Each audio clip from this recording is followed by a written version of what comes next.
dona gust poder parlar d'un llibre que crec que és tan interessant, poder recomanar i a sobre poder parlar amb l'autor i aprofundir una mica més, perquè la veritat és que he de dir una cosa d'entrada, que això l'Oriol no ho sap, però és per donar una mica d'emoció, però quan vaig saber que ell estava preparant aquest llibre, que sabia que es ficava amb tot això del món d'Art Brut, que m'havia comentat ell per algun missatge per WhatsApp o que hi hagués per les xarxes i tot això, la veritat és que vaig pensar, buah, quin festival.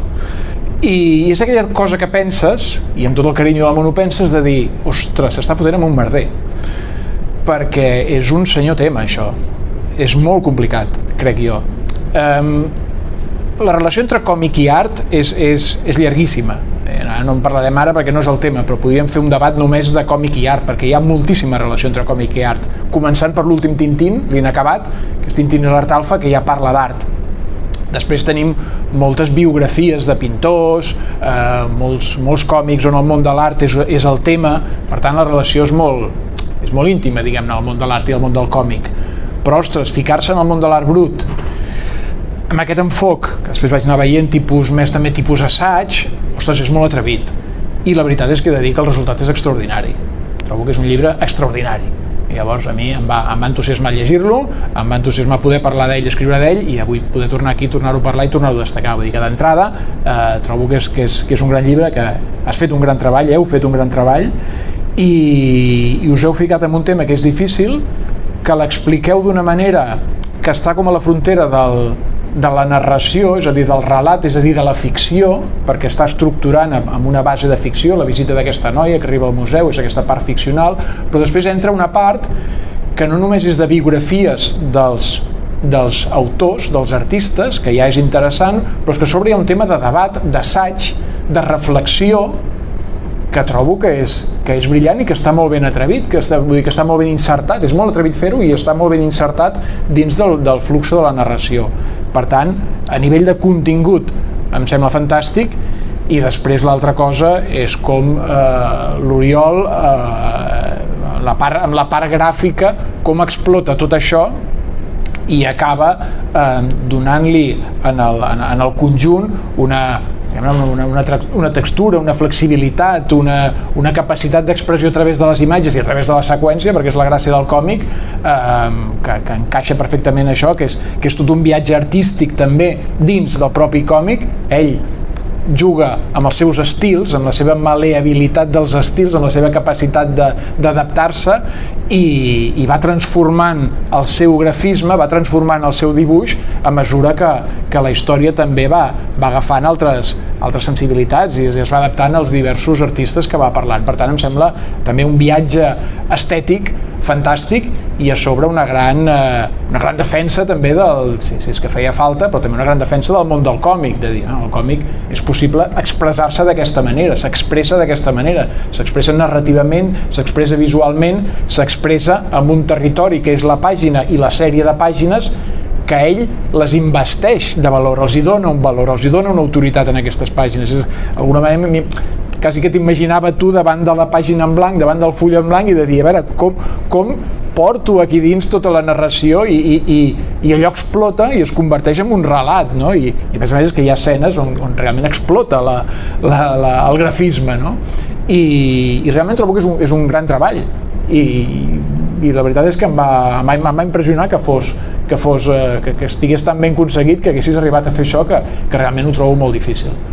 Per tant, el que volia dir això. Per tant, si hi ha algú que encara no ha comprat el llibre o no l'ha llegit, doncs res, recomanar-li que el compri, que el llegeixi i que el recomani, perquè crec que a més és un llibre que es pot recomanar, que a vegades em fa por dir, quan escrivia una mica sobre aquest llibre, em feia una mica por fer servir el concepte assaig, no? Com que això tirarà per enrere. No.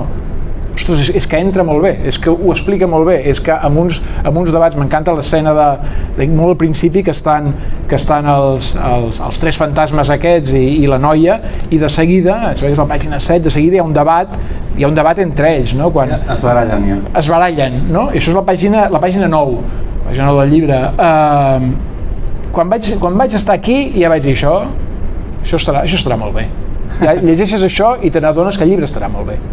Perquè aquí la manera d'entrar en el debat, aquí és fantàstica, i a partir d'aquell llibre va millor, perquè realment és quan entren després tots els artistes, hi ha aquest tema plàstic, gràfic. Per tant, res, escolta, felicitar-te i felicitar-vos, i d'entrada és el que volia dir, que em sembla un gran treball. Molt bé, ja està tot dit. Ja està tot dit, ja marxem. Ara que deies això de la part aquesta que tu és la que et va enganxar, hi ha molta gent que no està molt habituada ni al tema, ni al còmic, ni a l'art, ni al món de l'art, ni res, que et diuen que comencem molt forts perquè és un escull, que una vegada els saltes ja tot fa baixada, no? I va ser un dels aspectes que amb en Christian Berst, que ara en parlarem, pensàvem si podíem o no introduir cert nivell intel·lectual a l'hora d'explicar coses, perquè no tirés com enrere, i va ser deliberat. És a dir, és una de les petites crítiques que se'ns ha fet. O sigui, les primeres crítiques que van arribar de França eren molt bones totes, eren molt potents, però com tota bona crítica, sempre a l'hora del però es deia, bueno, potser però no sé saber, tothom, no? Tothom, la majoria deia, no sé si aquella part inicial més teòrica cal o no cal. Nosaltres també ens ho vam plantejar abans de començar i vam pensar, sí cal.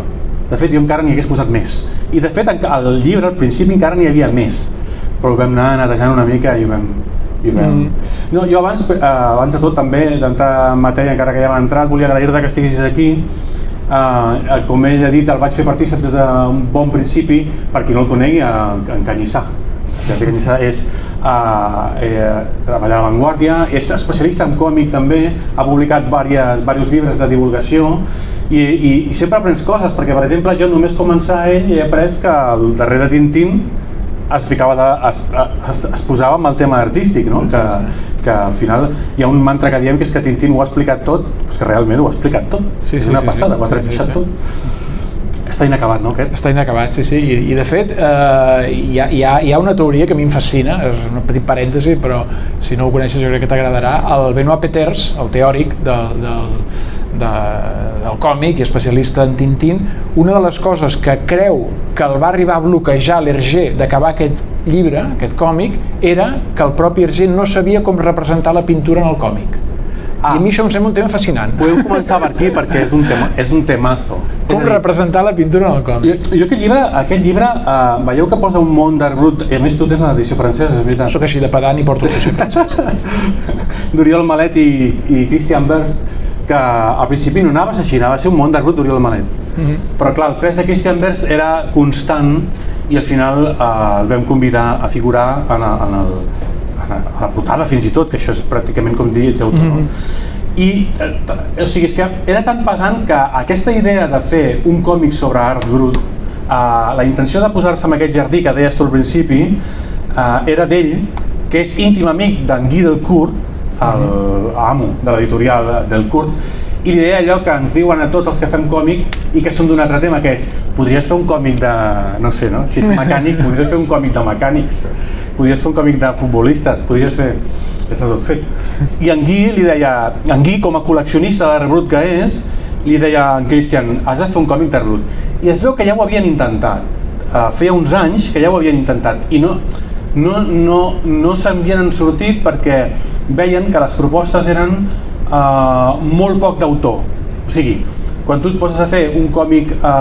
Després d'això se n'hi ha dit còmic d'assaig, i coincideixo, i m'agrada l'etiqueta, i pa'lante, és un còmic d'assaig. Però al principi no parlàvem de còmic d'assaig, més aviat parlàvem de còmic de no ficció, potser còmic periodístic o històric, perquè com que parlàvem de casos històrics, què passa amb el còmic històric? Que corres el risc de fer una cosa amb molt poc sentiment, apel·lant molt poc al sentiment, de fer una cosa freda i amb molta dada, no? O quan et trobes amb esculls tipus, bueno, què fem? Com ensenyem l'obra d'aquests autors? Bueno, doncs demanem els drets i reproduïm, que això s'ha fet molt, no? Amb el fotògraf i tal, quan barreja fotos reals amb còmic. Clar, ells trobaven que fer això desmereixia molt l'essència de l'art brut en si mateix, no? Aleshores jo vaig acceptar el repte, primera perquè no sabia quasi res d'art brut, o sigui, sabia que no sabia res però sabia que m'agradava. Jo sabia que era art brut perquè quan feia Belles Arts i les Vanguardes i això, parlant de Dubuffet, se'n va explicar molt de passada amb un paràgraf que Dubuffet es va fer una col·lecció d'art brut, que era la col·lecció des que deien dels bojos i tal, i vaig pensar, com mola. Però no s'estudia això, Belles Arts. De fet, no s'estudia fins ara, almenys, no s'estudiava enlloc, no? Per tant, primer motiu pel qual vaig agafar el repte, i segon, l'agafava si me'l deixaven fer 100% meu, és a dir, jo els vaig dir això, l'agafo si em deixeu fer un còmic d'autor, és el que volem, no?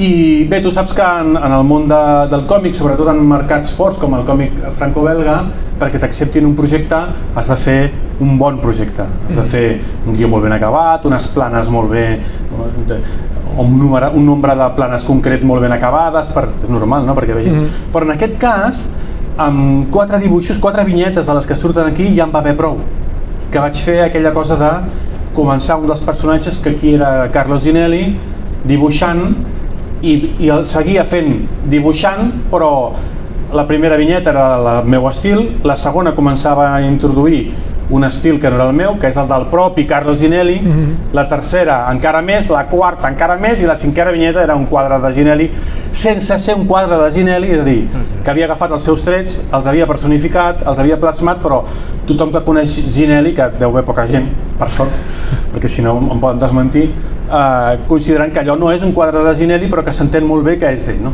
Clar, això quan ho van veure van dir molt bé, compro, tira endavant, perquè clar, a Louis Antoine li vaig dir, mira, intentaré fer això, i m'han dit, intenta-ho, si te'n surts, guai, però no, això no sé com es fa. Jo tampoc sabia com es feia, simplement ho vaig provar, no? I va funcionar. Tot el procés d'aquest llibre, tot és absolutament contrapronòstic i atípic, és a dir, s'han fet tots els processos de manera que a priori aquest còmic estava destinat a no funcionar i a estavellar-se. Fins i tot al final del llibre. Al final és aquest, però durant tot aquest llibre el procés ha sigut uns 3 anys, perquè va haver la pandèmia pel mig. Es va començar la prepandèmia, el gruix va ser durant la pandèmia, es va acabar la postpandèmia. Al final, tota l'estona anava a ser tot un altre.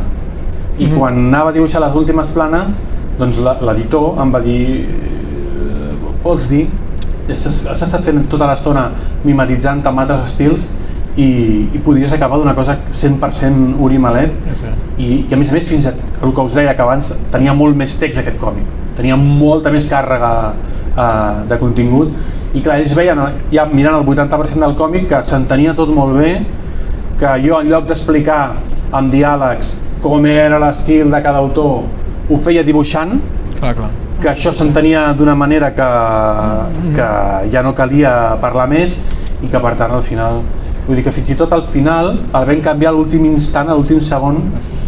O sigui que aquí la feina de l'editor també és molt important. Sí, la feina de l'editor i la capacitat de no infartar en procés, perquè em deia, hosti, però això... Bueno, ell també em deia, canvia-ho, com? No ho sé, hosti, doncs tu mateix. Però assenyala coses que tu et fan pensar. Són aquests bons editors, que és com els bons entrenadors, no? Que saben millor que tu fins allà on tu mateix pots arribar, no? O creuen saber-ho. Jo com ho faig això? No ho sé, però tu pots. I com? O no ho sé, però em sembla que tu pots. I al final tant. I aquesta visió des de fora també, la visió crítica des de fora, que tu com a autor estàs molt ficat amb allò i algú amb uns altres ulls, amb una mirada fresca pot dir, no, aquí t'estàs passant o aquí tal. Sí, de fet una de les primeres persones que va llegir la tripa sencera va ser l'Adrià Pujol, que va fer la traducció al català, i una de les primeres persones que coneixem li vaig passar i em va dir, uala, que bèstia, dic, mira, sí, hosti, el que acabes de fer és molt bèstia. I dic, mira, sincerament, fent referència al que tu dius, no sé si acabo de fer una bogeria o una genialitat, i em deia, les dues coses, perquè no se m'acut cap referent amb el qual ho pugui emparentar, i alhora t'ha sonat, perquè això no sé quin recorregut pot tenir, i no ho sabrem fins que no vagi al mercat. Sí. I en aquest procés de fer el llibre que has dit que va ser una mica anàrquic, o d'anades i vingudes, o d'anar trobant les coses, la selecció dels artistes com va anar? Va ser una cosa que la vas tenir clara, la vas anar trobant, la vas anar canviant, com va anar? Va ser el primer escull. Abans dic que durant tot el procés va durar tant que recordo les meves filles que estan aquí, la Marina i la Gala, pujaven i em deien, papa, encara estàs fent l'art brut? Recordeu o no? Encara estàs amb l'art brut? Dic, sí, encara estic amb l'art brut. perquè és que era com no acabar.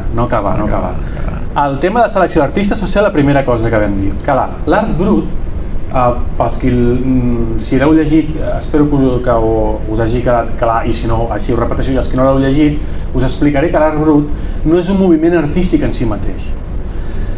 És un tipus d'art al qual se li va, un pintor que anomenat Jean Dubuffet li va posar nom i ho va agrupar per primer cop, que és l'art dels no artistes, per resumir molt, l'art dels no artistes, que al principi era l'art dels folls, l'art de tots aquells que no estan formats com a artistes, que no estan contaminats pel món de l'art, que no estan contaminats pel món de la crítica, que ni tan sols volen exposar, sinó que produeixen per una necessitat pura i molt extrema, que els fa alienar molt de la societat. Per què ho deia? Per què ho deia? No me'n recordo. Parlant de la tria, Això. I per tant, no era un moviment en si mateix. Clar, això que feia que ens podíem perdre completament, perquè actualment hi ha molt d'art brut, hi ha molts projectes d'art brut vigents. I quan parlàvem amb especialistes d'art brut, me'n recordo que vam anar amb la Meritxella a Madrid a parlar amb la Graciela García, que és una especialista, acabava de publicar un llibre que recomano a tothom sobre art brut, que es diu Art brut i la pulsió creativa, o la pulsió del desnudo, o una cosa així. Graciela García va ser un dels primers llibres que vaig llegir, perquè em vaig haver de fer especialista, hi ha molt poca bibliografia, hi ha molt poca cosa publicada. I vaig llegir aquest llibre, que me'l va enviar en Christian Vers, i va dir, has de parlar amb la Graciela, d'aquest tema, de dir, sobre qui parlem. El que vam decidir és convertir-lo una mica en còmic històric, en aquest sentit de dir, anem a triar 5 o 6 referents d'art brut històrics que són, que quan començaves a llegir deies, mare de Déu, això ho hem d'explicar, que són molt potents, que són un moviment en si mateix cadascú, com ho és tothom de l'art brut, i ens quedem aquí, perquè si no, aleshores ens perdíem. Tot i això, quan en Christian Vers va començar a entrar en escena, va proposar algun que no és tan conegut, com és Mary Smith, que és la noia aquesta afroamericana. És més actual, és una mica més actual, tot i que cap d'aquests caps són vius. I a més, en Christian al final va proposar, allò que sempre en Christian proposa aquestes grans idees, no és autor pròpiament del contingut, però sí és autor del llibre. Va proposar al final, s'adjunta un dossier que no s'explica res, només si veus l'any que està fet, veus que són artistes contemporanis, un dossier d'una selecció també molt personal d'artistes contemporanis que ve a dir, mireu, l'art brut és vigent, és actual, i ho vam fer, al final la selecció va ser personal, però parlant amb molta gent entesa amb el món. Amb la Graciela vaig parlar, amb gent del món, amb l'editor, amb en Christian Vers també, què et sembla si parlem d'aquest, hi havia algun altre que al final va saltar, però va ser el primer tema que vam començar.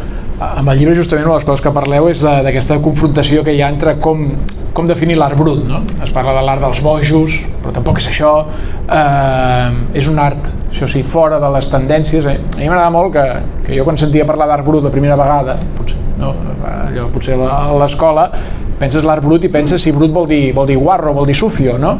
I justament brut és com el diamant, no? Llavors quan et ve la imatge, que vosaltres la comenteu en algun moment, no? Quan parleu de no, és com el diamant que encara no està tallat, és com aquest diamant no tallat, és aquest art en brut. I llavors és quan dius, ostres, el nom està molt bé. Sí, és per això que Dubuffet el va triar. De fet, en francès té més aquesta connotació sense tenir-la purament, però en context s'entén molt millor i en català no. És ambigu en català. Sí, jo recordo a Joan Sala de Coma Negra quan li parlava també del projecte, que el molt sonat abans de començar a dibuixar, ja em va dir vale, te lo dic tu, que això és una cosa que fa vale, tu el comptes, bueno, no sap però explica'm el art brutalista, no, el brutalisme és una altra cosa molt diferent, no? I això també passava. No, és el que tu dius, és brut, és allò que rau sobre la brutícia però que té un component inevitable de puresa que en Dubuffet, amb aquesta cosa tan romàntica, antisistema i antisistema, que és el que ell buscava l'art que ell considerava pur, no? Mira, aquests ningú els ha ensenyat a dibuixar, aquests mai han estat han començat a pintar quan tenen 78 anys, quan es prefereixen gastar-se els calés amb el material artístic abans que literalment, que el menjar. Això és art de veritat, això és art pur. I li va posar, després tot això s'ha anat desmuntant. Després, cap als anys 60, va entrar en joc un terme anglosaxó que jo crec que és més encertat, perquè engloba més, que és l'outsider art, que també en parlem aquí. Sí. Que és tot allò que està fora dels límits, no? Que és l'art. Llavors aquí ja van començar a introduir dins d'aquesta també definició, doncs, per exemple, coses com l'art carcelari, o gent que no té per què tenir una patologia molt concreta per fer exactament el mateix procés artístic, sinó que gent que no sap per què. Aquí a Catalunya en tenim, bueno, a tot arreu, és que a tot el món, hi ha en Garrell, el Tarzan d'art, com es diu aquest pop, art de l'Arger, no sé dir mai. És en Garrell, si l'heu vist, busqueu Garrell, Tarzan, i podeu veure el documental, que és una persona que un cop ja estava jubilat i tot, sense saber per què, va començar a fer unes construccions, es parla d'aquest tipus d'art també al llibre, unes construccions brutals a partir de tallar branques i canyes gegants, però construccions tan bèsties que es veien des de l'autopista, tu passaves per allà per Olot, tota aquella zona, i veies tot i dius, per això, que al final ho van haver de tirar a terra per seguretat. Que ell deia, no, això no caurà mai, això és impossible, això no caurà mai. I fins que de sota va passar una artista britànica especialista en art brut i va dir, perdona, això què és? Això és art brut pur, no?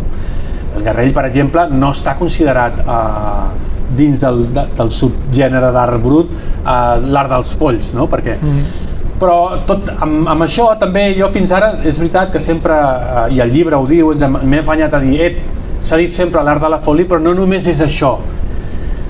I ara estic fent un viratge, sobretot a partir de l'exposició de Tosquelles, que recomano a tothom i que l'aneu a veure, i que Tosquelles és una persona també molt important per l'art brut sense saber-ho, perquè va començar abans de que aparegués en Dubuffet per tots els sanatoris europeus agafant obra dels pacients, a ell també el van a veure, perquè a Tosquelles el que ve a veure, i això ho he après jo ara llegint els llibres, perquè, o un altre punt, des del CCCB se m'ha encarregat fer 10 peces que entrin en diàleg amb l'exposició de Tosquelles aquí, i primer vaig fer les lectures i tal, sobretot els llibres de la Joana Massó. En Tosquelles, al principi es barallava molt amb en Dubuffet, perquè el que deia era, anem a veure, tu m'estàs venint aquí, estàs agafant aquest tipus d'art, l'estàs traient de context, l'estàs desvirtuant completament d'allò on ha sigut creat, i a més m'estàs dient que és una cosa especial, i a més m'estàs dient que l'art brut no només és l'art dels bojos. On què quedem, no? Què està passant aquí? I Tosquelles el que deia una mica és, i tant que és l'art dels bojos, però és que aniré més enllà. Tots nosaltres estem bojos. Aquí qui no té un all, té una ceba, no? I per tant és un art completament normal, igual de normal que tota la resta de l'art. El que passa que l'altre art ha entrat dins d'aquesta cosa especulativa del món de l'art, ha entrat dins d'aquest circuit del món de l'art, i aquí hi ha molts ajetes que volen viure, però aquí els meus pacients també volen viure d'això que està fent, per què no? És més, els hi proposo que visquin de l'art, no? Vull dir que, com veieu, és una amalgama super difícil de definir, molt difícil de contextualitzar, i jo crec que encara més per això aquest llibre té aquest, i jo crec que tots els que s'atreveixen a parlar és un jardí brutal. Important. Sí. I de tots aquests autors que has anat parlant tu aquí, que surten aquí en el llibre, hi ha algun amb el que tu et quedaries per algun motiu? Algun que et va sorprendre especialment quan el vas descobrir? O quina... Al llibre hi ha un apartat que també el que fa és que parla de tots aquells artistes pop en quant a popular, els que sí que tenim tots molt més, que coneixem molt més, David Bowie, Brian Eno, poetes i escriptors que surten aquí també, que a mi em va sorprendre molt saber que tots ells havien sigut admiradors d'art brut, especialistes, fins i tot compradors d'art brut. El Christian Berst té un llibre publicat en el que explica les seves batalles amb Bowie. Ell explica que és que teníem els mateixos gustos, però clar, el tio tenia molts més calés que jo. Llavors anàvem a les subhastes i s'ho acabava enduent tot ell. Tot això està documentat. I documento jo també aquí una de les seves... va ser en Brian Eno el que el van voler fer un llibre nou i van dir, anem a empaltar-nos aquesta cosa tan lliure i tant. Llavors hi ha tot un seguit d'artistes d'aquesta franja, d'aquesta època més concreta, que quan jo els vaig descobrir em van semblar molt interessant. Hi ha una autora que és la Mary Tilson Smith, que és una dona afroamericana que quan ja va fer tota la seva vida a profund Mississippi, a més tenia sordesa total, d'aquesta dona. Va criar una filla en soledat, va arribar fins a... O sigui, una vida molt extrema, no? quan ja va deixar de treballar i tot, i als darrers anys de la seva vida va dir, doncs ara jo vull ser artista. I va redissenyar la seva vida i de sobte va ser artista i va començar a produir una quantitat brutal d'art sobre...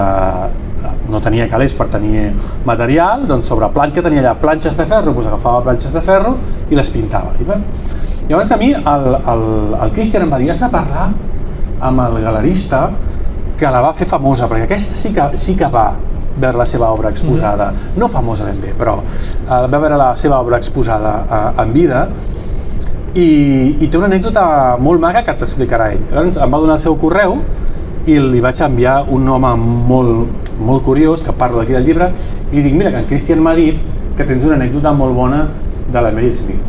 I ella em va contestar, sí, l'anècdota de Basquiat. Dic, no sé què em parles. I em va explicar, que ho parlem aquí al còmic, que Basquiat, abans de ser famós, ell sabeu, i si no, doncs també és molt xulo d'explicar, ell era un pidolaire. Vivia a Central Park, vivia entre caixes i anava fent, no? I en un d'aquests viatges se'n va anar a Boston i va entrar a veure una exposició de Mary Smith i va dir, uau, i va començar a entrar diverses vegades. I aquí el galerista doncs, no li deia res, era aquest personatge d'estètica, un personatge curiós que entrava i tal. I abans de tornar a Basquiat a Nova York, va entrar i va dir, escolta, mira, jo és que també sóc artista i m'està com influint molt, vull dir, i si veieu tenen un punt de connexió. Dic, jo no tinc diners però m'agradaria comprar obra i porto dibuixos, jo te'ls canvio per alguns, i el galerista el vaig fer fora amablement, diu, i res, ni un any va passar que el vaig començar a veure tot arreu amb l'Andy Warhol i en plan, hosti, li podia haver canviat l'obra. Mala inversió. Mala inversió, diu, aquí no vaig tenir gens bon ull. Per acabar l'anècdota va passar tant de temps fent aquest còmic que com que és de les últimes, quan vaig tenir la plana li vaig enviar i em va respondre la seva vídua perquè va morir de Covid en el transcurs de Covid, o sigui que no li vaig ensenyar, no? Va ser com, imagineu si va passar de temps, va ser com, ostres. La Mary Smith per mi té un significat especial per totes aquestes vicissituds i perquè quan vam presentar l'obra, el còmic d'Un món d'art brut, el vam presentar a Nova York, en Christian em va oferir una sala que té davant de la seva sala d'art brut per exposar els originals i el mateix dia d'inaugurar la meva exposició d'originals d'Un món d'art brut, a la sala del costat s'inaugurava una exposició d'originals de la Mary Smith que jo crec que si ella hagués vist els fèiem molta broma amb els amics que estàvem allà, els preus amb els quals està l'obra de Mary Smith, no s'hagués cregut aquesta dona. Realment crec que amb un sol quadre ja hagués passat els últims anys millor del que els va passar. I per això és, per mi, a Mary Smith, no sé, la recordo molt de carinyo. I ara comentaves això del David Bowie o Brian Eno, ara com la veus la influència que hi ha ara, o la influència que ha tingut l'art brut amb l'art que podem veure, això, perquè aquí és una de les coses que apunteu en aquest llibre, no? Això, que hi ha hagut, que sembla que no, però mira, parlaves del cas de Basquiat. És que hi ha una cosa que és molt contradictori, i ells discuteixen a les primeres planes perquè jo això ho volia fer palès. L'art brut en si és molt contradictori. Vull dir, Dubuffet què va fer? Fa una col·lecció d'art brut anant per tot arreu, el treu d'un context en el qual perd en realitat molt significat, perquè és art, ell primer recollia tota aquesta art feta a entorns psiquiàtrics que tenia molt a veure amb la teràpia, no? Amb l'art teràpia, i no només això, sinó que quan té una quantitat ingent d'art brut, l'amaga. O sigui, l'amaga en un sòtan, literalment, però durant molts anys, això aquí ho explico. Ho amaga en un sòtan. I clar, els seus amics li deien, és que jo vull veure això d'art brut que tu ens expliques, i diu, no ho pots veure perquè això ha estat tret fora de context. Bueno, molt bé, però és que llavors per què estàs fent això?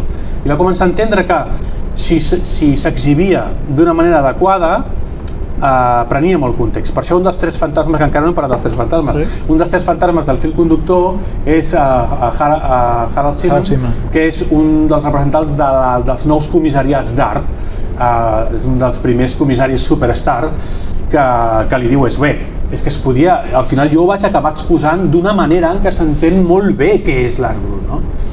Llavors, tot això, veieu que m'enrotllo molt, ho explicaven per què? No me'n recordo. Per què parlàvem d'això? que hem acabat aquí. No ho sé. Sí.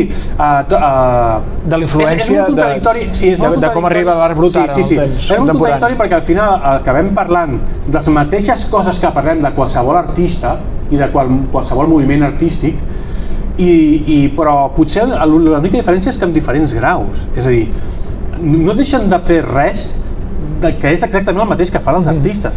Potser el que sí que diferencia molt, i aquí Brian Eno li diu a David Bowie, li diu, te n'adones que són... O sigui, és d'una puresa espectacular perquè no són gent... O sigui, és d'una honestedat extrema, però tan extrema que, clar, ells, degut a la seva especificitat personal, hi ha coses que no entren en joc. Ells no es plantegen en si han de menjar, no han de menjar, si la seva assignació que li estan donant resulta que se l'estan patejant en material artístic i és que no t'estan menjant, tant els hi fa. Vull dir, ells l'únic que consideren és que en un moment donat volen crear i no veuen res més. Per tant, a un extrem molt, molt bèstia. Jo recordo quan començava Belles Arts, Teoria de l'Art, el Monter ens deia, per treure'ns la tonteria tots a sobre, ens deia: aviam, sapigueu que al món hi ha les necessitats primàries, secundàries, la necessitat primària és menjar, beure, defecar, aquest senyor era molt bo, ja està, i l'art no està a les primàries ni de conya, i tots dèiem, els que volíem anar a l'artista dèiem, sí, jo sí, no, tot món. No, traieu-vos la tonteria de sobre, l'art no està. Ells sí que la tenen en un nivell primari. És brutal. Es veu, és que justament dient això, es veu en el cas d'aquell que diu que estava treballant 12 hores al dia, 7 dies a la setmana, no? Sí. I a sobre encara li quedava temps per crear. I a més és que el que va crear, perquè a més surt abans, no? En Henry Darger, no? Exacte. Diu abans la barbaritat de coses que havia creat i diu, per exemple, una novel·la de 15.000 pàgines, sembla que diu, no? Sí. Després una altra de 10.000 pàgines, una autobiografia de 5.000 pàgines, clar, una persona que treballava 7 dies a la setmana, 12 hores cada dia. Clar, dius, alguna cosa d'aquestes, alguna cosa no feia que fem els altres. Sí, i cap al barri el veien pidolar i deien, té síndrome de Diògenes, perquè clar, el veien remoure tota les bessures, la brossa i endur-se-la dalt de casa seva, i deien, bé, el que li llogava a la casa, que era un fotògraf, en Nathan Lerner, i el que vivia a sota, que patia els sorolls estranys, eren els seus únics amics i l'acceptaven com a tal, no? Deien, bé, ja veuràs tu quan haguem de buidar això. De fet, el que començo parlant d'ell en aquest moment en el que Henry Darger s'està morint, que és el que surt a la portada, és el que surt a la coberta, s'està morint i molt amoïnat li diu el que li lloga al pis, diu, si us plau, entra al meu pis i destrueix tot el que hi ha. I l'altre li diu, perquè jo ja no tornaré a casa, estava molt malalt, i li diu, sí. Llavors jo aquí el que dibuixo és que va amb l'altre amic, diu, ja he demanat els contenidors per buidar. I quan entren diuen, què és tot això? Què està passant aquí? I se n'adonen que segurament algun síndrome devia tenir, però és que tot allò ho agafava per crear. No tenia més possibles i tot allò ho agafava per reutilitzar i per crear.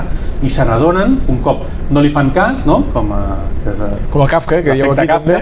No li fan cas i no cremen, no ho destrueixen i comencen a catalogar-ho i se n'adonen quins han sigut els seus processos creatius, que us els explico com a exemple del que explicàvem ara.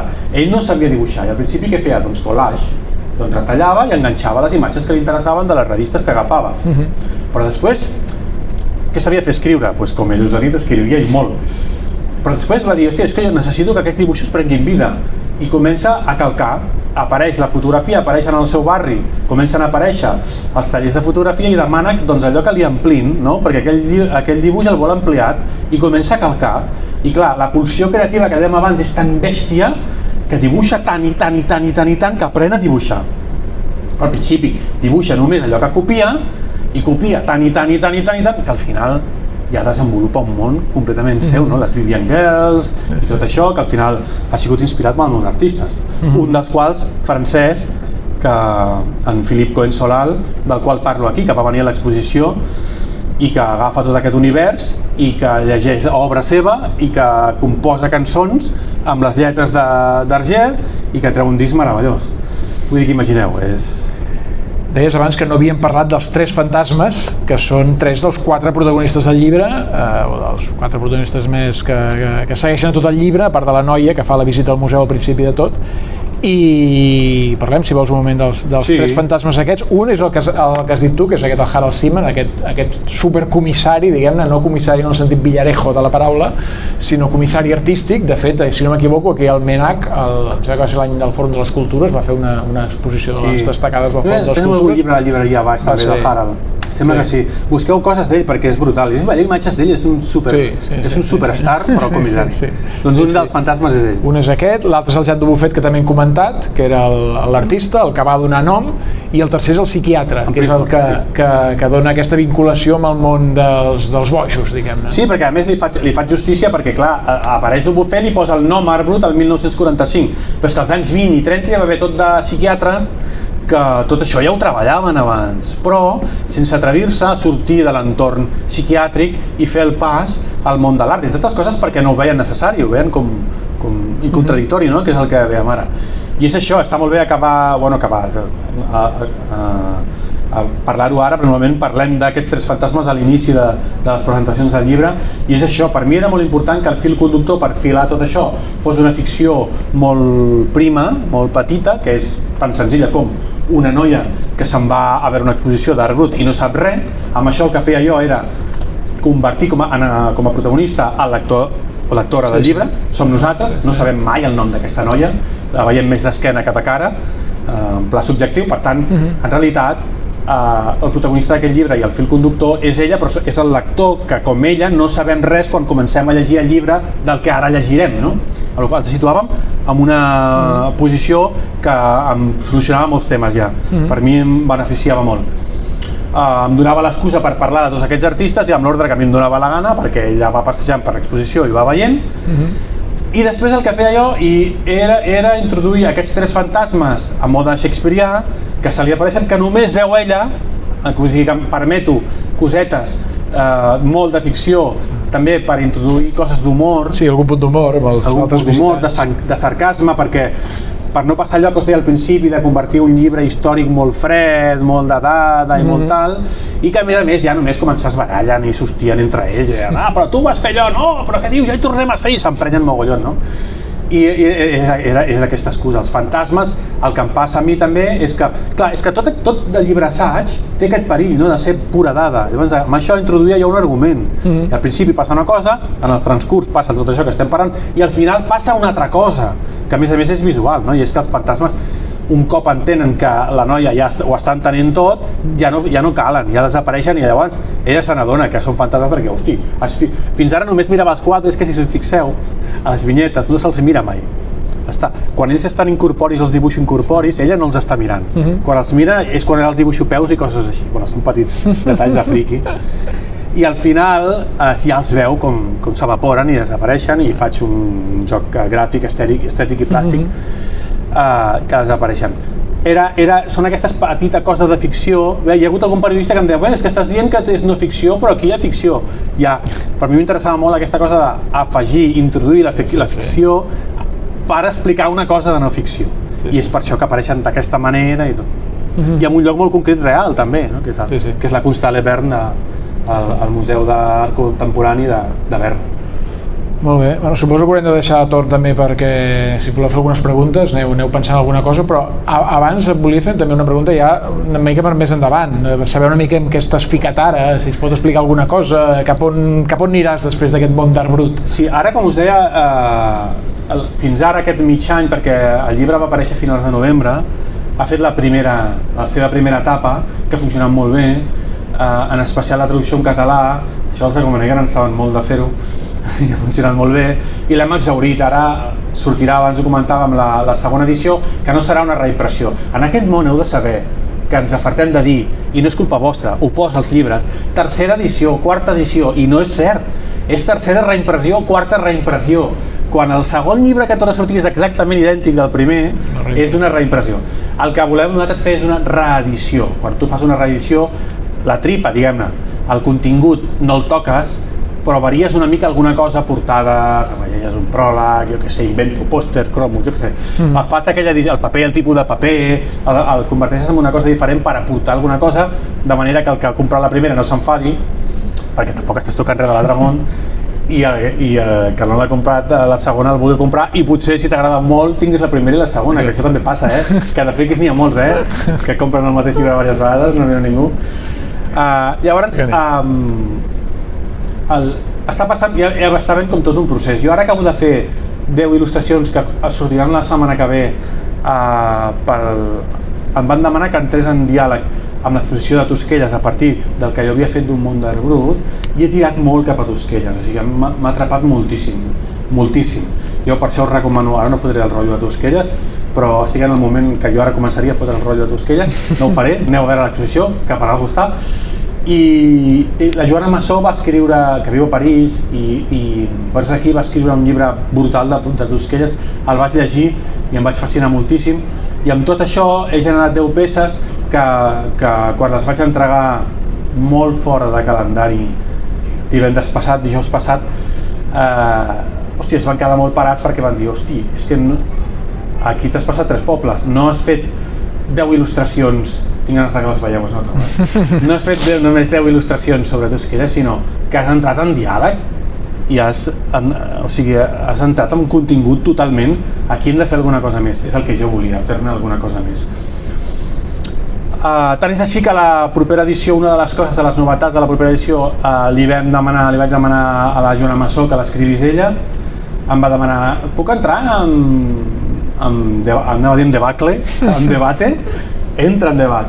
Està havent tot un procés, està havent una nova cosa, i intentaria aventurar fins i tot en què estic començant a tirar petites propostes als editors francesos per seguir amb el tema d'art brut, però ja no tant de l'art, sinó de la cosa de la nova, no és nova psiquiatria, de la, com ho diuen, de psiquiatria revolucionària, que és una cosa que m'agrada molt. Jo és que a mi que Tosquelles em digui, no a mi, que Tosquelles digui que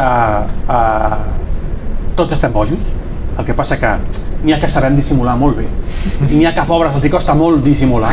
Ei, Tosquelles, he dit que no parlaria de Tosquelles, però Tosquelles feia sessions amb gent que delirava, que tenia visions i delirava, i els hi deia, delireu aquí tots, si us plau, però ara jo us ensenyaré a aprendre, quan sortiu d'aquí, davant d'aquí no podeu delirar, perquè us tancaran al forat, collons, els deia, delireu tot el que vulgueu, però amb tots aquells amb els que vosaltres sapigueu delirar, que al final és el que fem nosaltres quan estem amb els nostres grups de bombolla, en els que podem ser nosaltres mateixos i se'ns pot anar a l'olla, no? Realment aquesta expressió d'anar a l'olla, i podem ser, no?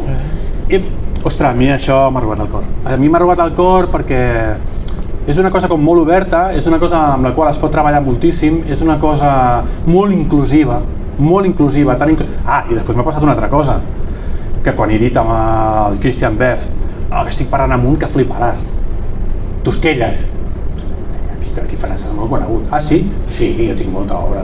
Ah, sí? Sí, de fet tinc molts vídeos. La Joana, sí, home, la Joana, vam fer unes projeccions i tal, i li he passat obra, aquí hi ha coses de Christian Berst. L'interès encara es multiplica més. Un tio que, òbviament, s'ha d'anar a França per fer la seva obra, per ser arxireconegut, segurament aquesta història us sonarà moltíssim, i que aquí no sabem qui és, no? Estic anant més cap aquí, i tant de bo pugui trobar algun editor amb el qual puguem treballar anar una mica més cap al tema de la psiquiatria, i que no tant de l'art, però sempre barrejant-ho amb l'art, perquè al final és una cosa també paradoxal que el Tosquelles se l'acaba coneixent sempre a través de l'art, que és molt curiós, no? Cap aquí estem anant. Doncs ho seguirem amb interès. Doncs no sé si hi havia alguna pregunta per aquí. Hi ha algú que vulgui preguntar, comentar, criticar?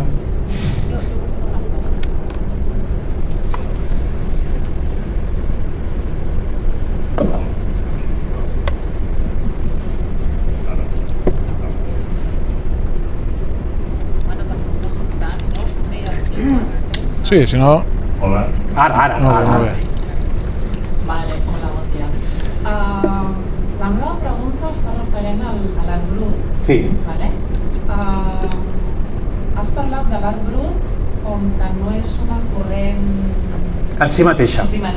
No és una corrent estilística en si mateixa. Vale, però... I sempre que has parlat de l'art brut relacionat amb persones que no tenen cap base Formativa. Vale. Però també hi ha artistes reconeguts que han Sí. treballat en el brut. Sí. Això no seria el brut, llavors. Sí, no.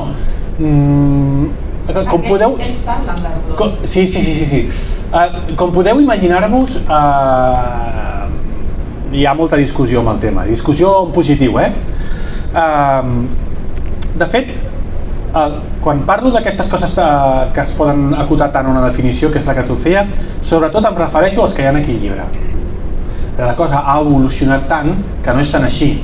Hi ha documentals que, si busqueu a YouTube, Art Brut i tot això, els podeu trobar, molt interessants, de centres que treballen moltíssim l'art, o sigui que fan teràpia fora de la ultramedicalització i ho fan tot a través de l'art i en projectes espectacularíssims, que fins i tot els mateixos interns han esdevingut famosos.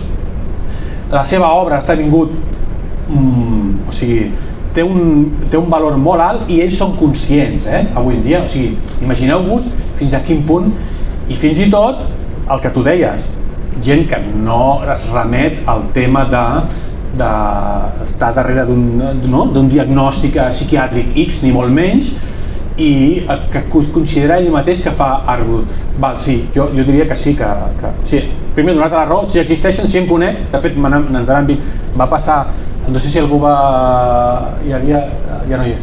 Aquí abans hi havia algú que va venir a la primera presentació que vam fer del còmic i va venir un home, un pintor de Martorell, que jo soc de Martorell, i estava molt emocionat, i quan van donar allò que... quan passa això és espectacular, va dir, hòstia, és que estic molt agraït perquè ha passat una cosa que jo intuïa. Un home que potser té 70 i pico anys. De sobte li he pogut posar nom a allò que jo he estat fent fins ara i no ho sabia. Aleshores, després, coneixent-lo, ja sabia d'ell, sobretot pel tipus d'art que feia. Coneixent-lo, li havia de confessar que és veritat que el que estava fent ella no s'havia volgut formar mai, no s'havia volgut contaminar mai. Si havia exposat era perquè algú del seu entorn li havia dit sisplau, exposem, però la seva intenció no ho era gens, havia viscut completament sempre als marges, havia produït sempre, produït sempre als marges. Ara la seva vida era una vida molt de viure als marges, però durant tota la seva vida havia sigut apoderat d'una oficina bancària, però sabia molt clar que aquella era la seva vida de dia, però arribava a casa seva, feia la seva vida de nit i feia la seva altra vida, que era la que considerava de veritat i per la qual ja tenia ganes de prejubilar-se i fer només aquella vida. Per tant, imagineu-vos, o sigui, és que s'extén tot d'una manera, vull dir que sí, que tens raó, no tot s'acota a una definició. Al final buscar una definició molt concreta del que és art brut en si és contradictori, però alhora és contradictori perquè necessitem aquesta definició, perquè realment no és exactament allò que respon al criteri d'artista i de producció artística habitual, i crec que per això ho fa especialment interessant. Merci.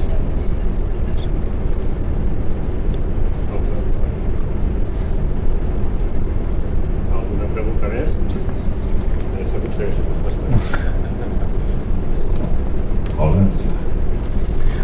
Abans d'allò, és molt emocionant, m'està passant molt, la gent aquí se l'està llegint molt i estan entrant en contacte amb mi i m'està dient ostres, és que allò que havia fet tota la seva vida el meu fill i que jo el deixava fer perquè no hi havia més, perquè és que no el podies treure d'aquí, és art brut.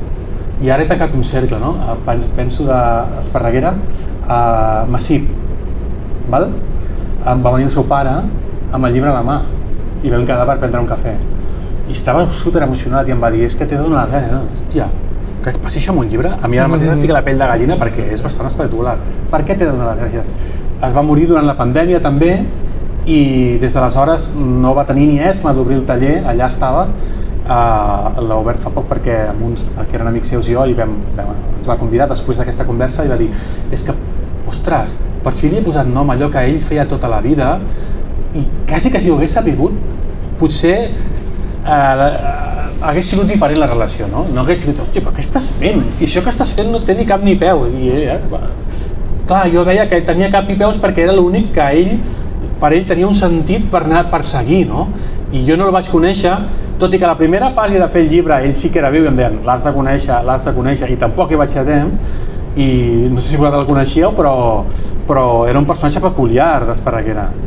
voltava per allà i era un personatge peculiar, que tothom el respectava i tothom el coneixia i tal, però que era la definició pura d'art brut i que ho han descobert després. És molt emocional quan passa això. Molt emocional. Sí, i primer de tot, moltes gràcies per enhorabona pel llibre, també l'he llegit dos vegades.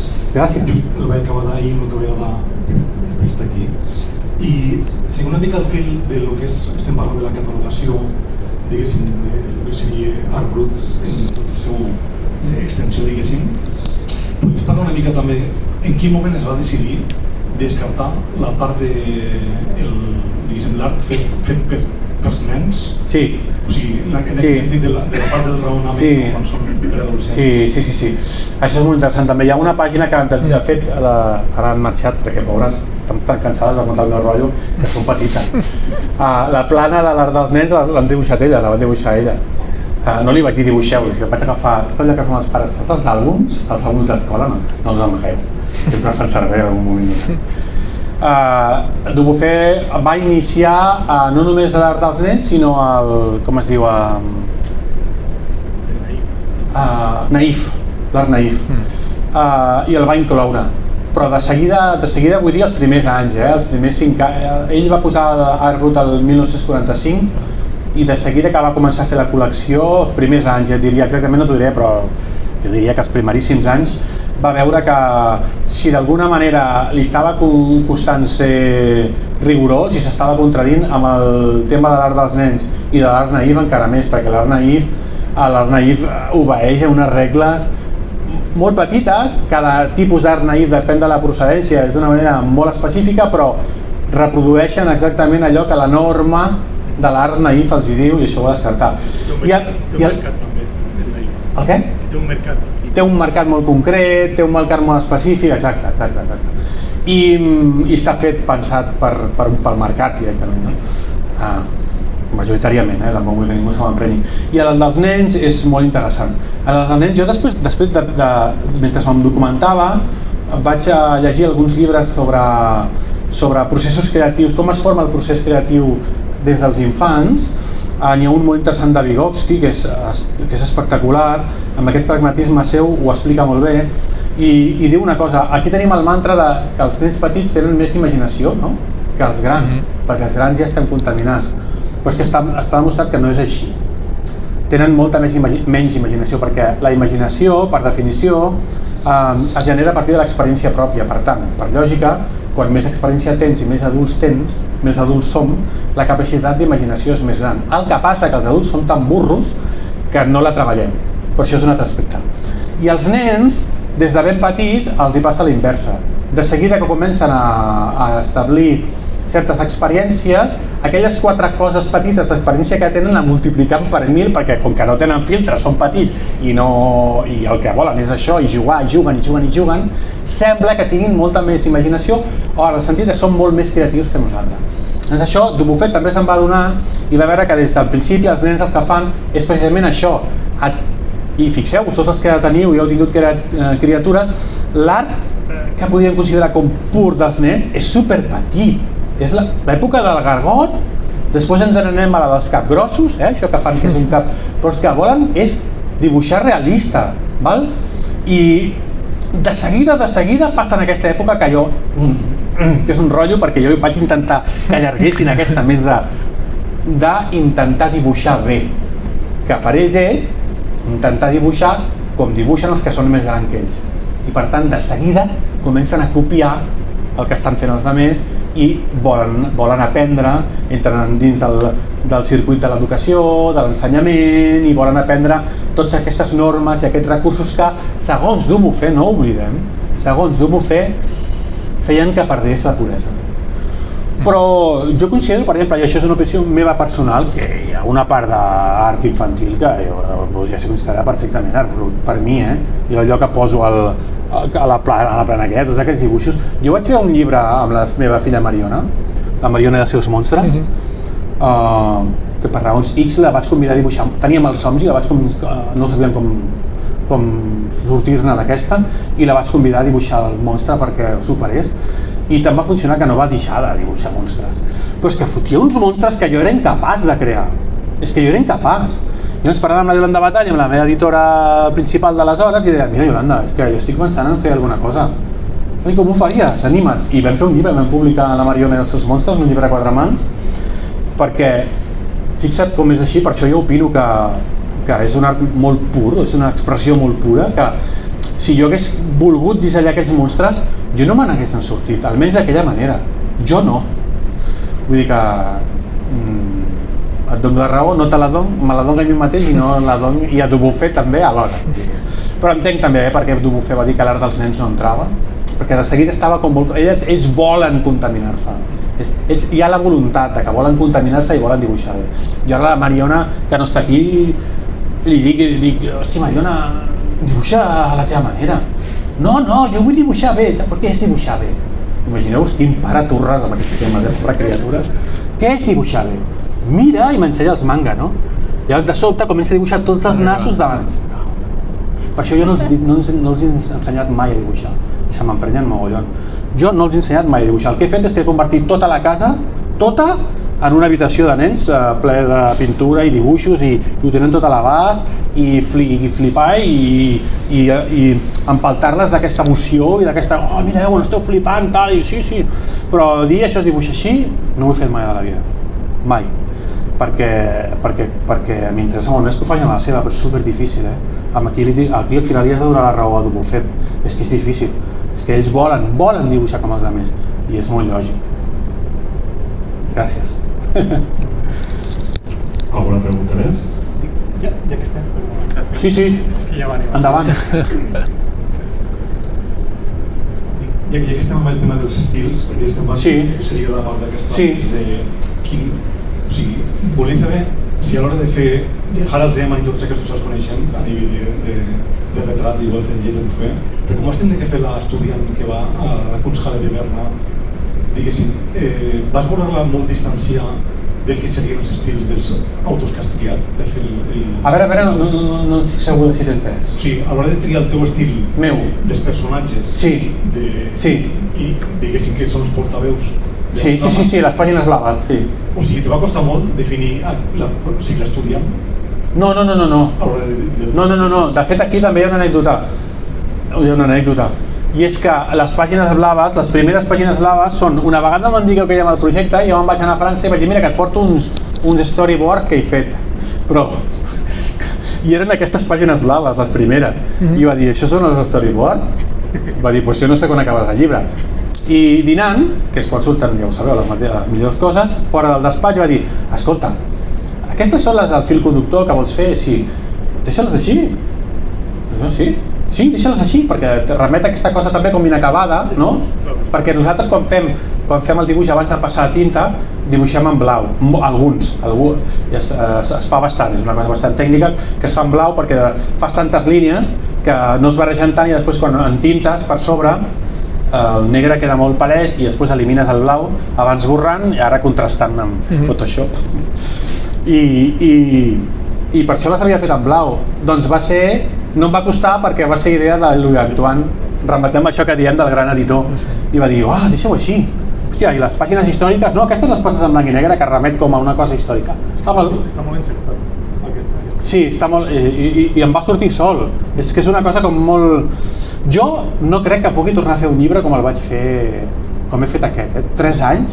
Penseu que després d'un any el tenia quasi fet. Va venir la pandèmia i com que jo no sabia si tots moriríem, de fet estava bastant segur que tots moriríem, vaig pensar, bé, fins que no haguem mort tots, agafaré totes aquestes planes que jo canviaria i les canviaré, que eren el 50% de planes del 8 sobre el 80% del còmic. Val? Tenia el 80% fet i aquestes vaig dir, en lloc de seguir a acabar el còmic, com que no sabíem quan sortiria publicat, no sabíem res, les canvio, perquè és allò de com que vaig generar més tant tot el meu estil, una vegada vaig acabar pràcticament en el llibre, allò que ens passa a molts autors, al final sabia com fer el llibre. I dic, hòstia, és que la mirada les canviaria, això ens passa a tots. Tots els autors ens passa. Si aquí hi ha autors, ho sabeu, que no dic mentida. Doncs ho vaig fer. Vaig dir, saps què? En lloc de saber si ens guanyarem o no les garrofes, estem aquí confinats per 2 mesos o 3, no me'n recordo, no agafo encàrrecs i començo a refer les planes. I aquí el que sí que vaig ser tenir molt clar aquestes tres coses diferenciades que parlem amb tu. Les del fil conductor estan en blau, amb aquest estil més de storyboard molt treballat, no em va costar gens perquè no era conscient de que estava definint un estil. Les de blanc i negre, que va ser un passatge a tinta més clàssic, no? De fet està fet de manera clàssica, no està fet digital, està fet amb, no treballo amb plomilla, treballo amb pinzells hiperfins. I després la de cada artista amb múltiple tècnica. Doncs si Wolfley treballava amb llapis de color, doncs jo feia aquells dibuixos amb llapis de color. Si Mary Smith treballava supermatèric i fent quadres, doncs jo vaig fer quadres molt grans, que és el que vam exposar, i així anàvem fent. I per això va quedar tan definit. I al final, la mateixa qüestió d'escollir en si la fórmula entra dins de la manera que tu estàs explicant el contingut. Que mentalment tu ja t'estàs situant, val? Cada vegada que estàs a la pàgina blau saps que estàs al fil conductor sense plantejar-t'ho, quan passes al blanc i negre saps que estàs parlant de la vida d'aquell autor sense plantejar-t'ho, i després quan veus tota aquella bogeria de colors saps que estic imitant amb aquell autor. Merci. Alguna pregunta més? Bueno, doncs jo crec que ja toca aplaudir, no? Ei, gràcies a Gràcies a vosaltres. I malgrat les inclemències del temps.